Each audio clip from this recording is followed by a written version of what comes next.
दुनिया का शहंशाह बनने की कोशिश तो कई तानाशाहों ने की है, लेकिन उनका अंजाम क्या हुआ ये इतिहासों में दर्ज है।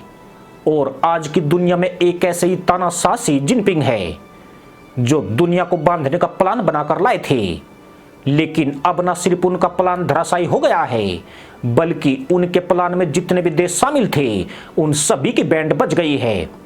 जिनपिंग का महत्वाकांक्षी बेल्ट एंड रोड इनिशिएटिव अपनी स्थापना के लगभग 10 साल बाद दम तोड़ता नजर आ रहा है। इस प्रोजेक्ट की चमक धूमिल हो चुकी है और यह उल्टा चीन के गले की फांस बन गया है। दुनिया में BRI को अब रोड की बजाय कर्ज के रोड के तौर पर जाना जाने लगा है। यह बात कुछ हद तक सही भी है, क्योंकि इसकी वजह से खतरनाक ऋण जाल का निर्माण किया गया था और इस प्रोजेक्ट के लिए पर्यावरण का खतरनाक तरीके से विनाश किया गया है। बेल्ट एंड रोड इनिशिएटिव ने चीन के दृष्टिकोण को उन देशों में फैलाया और कब्जा किया जहां लोकतंत्र या तो नहीं था या फिर बहुत अधिक कमजोर था। इस प्रोजेक्ट के तहत बुनियादी ढांचों का निर्माण करना था और एक जाल फैलाना था, जिसके लिए उसे कई सारे देशों की जरूरत थी। हालांकि यह सपना चीन के साथ एक स्वर्ण युग को गले लगाने के लिए लग रहा था, लेकिन असल में यह अधिक जटिल, कटु और खतरनाक राजनीतिक निकला और यह प्रोजेक्ट अब डूब गया है। हालांकि इस बात में कोई संदेह नहीं है कि अपने जीवन काल के दौरान BRI किसी एक देश द्वारा शुरू किया गया अब तक का सबसे बड़ा अंतरराष्ट्रीय बुनियादी ढांचा कार्यक्रम बन गया। लेकिन अब यह तय हो गया और इस बात के सारे सबूत आ गए हैं कि खुद चीन भी असल में विदेशों को इतना कर्ज देकर फंस गया है। हाल के वर्षों में जारी किए गए ऋण अभूतपूर्व दर से खराब हो रहे हैं। इसके परिणाम स्वरूप परियोजनाओं के लिए ऋण संकट खड़ा हो गया है और BRI से जुड़ने वाले ज्यादातर देश इस वक्त दिवालिया होने के कगार पर पहुंच गए हैं। ऐसे देशों में श्रीलंका, पाकिस्तान और कई अफ्रीकी देश शामिल हैं। ये देश अब कर्ज नहीं लौटा सकते हैं, लिहाजा अब चीन पूरी तरह से फंस गया है और BRI अधूरा पड़ा रह गया है, जिसे एक तरह से फेल कहा जा सकता है।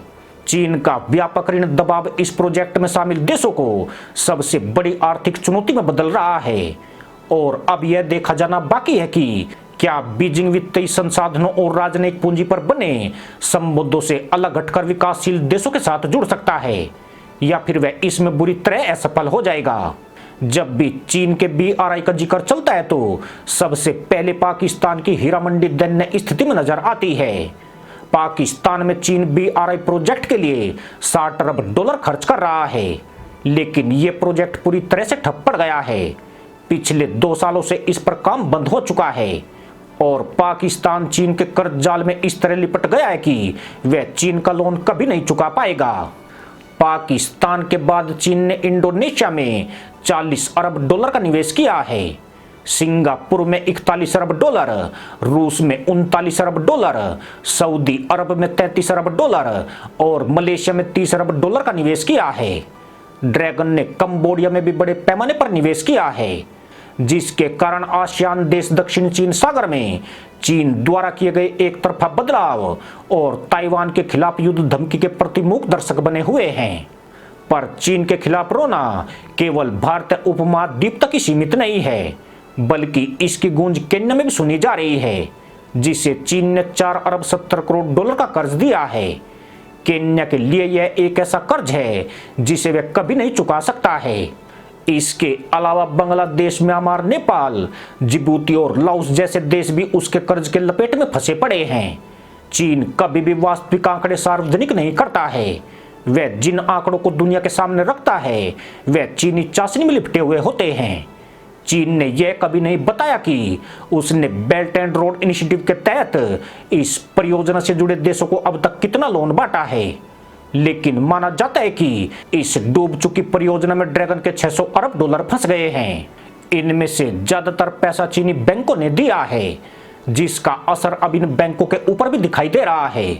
पिछले महीने उसके 12 बैंक दिवालिया हो गए हैं, जबकि 4000 बैंक मुद्रा संकट में फंस गए हैं। अब अगर BRI प्रोजेक्ट इसी तरह ठंडे बस्ते में पड़ा रहा तो सिर्फ इससे जुड़े देश ही संकट में नहीं फंसेंगे, बल्कि चीन को भी दिन में तारे नजर आएंगे।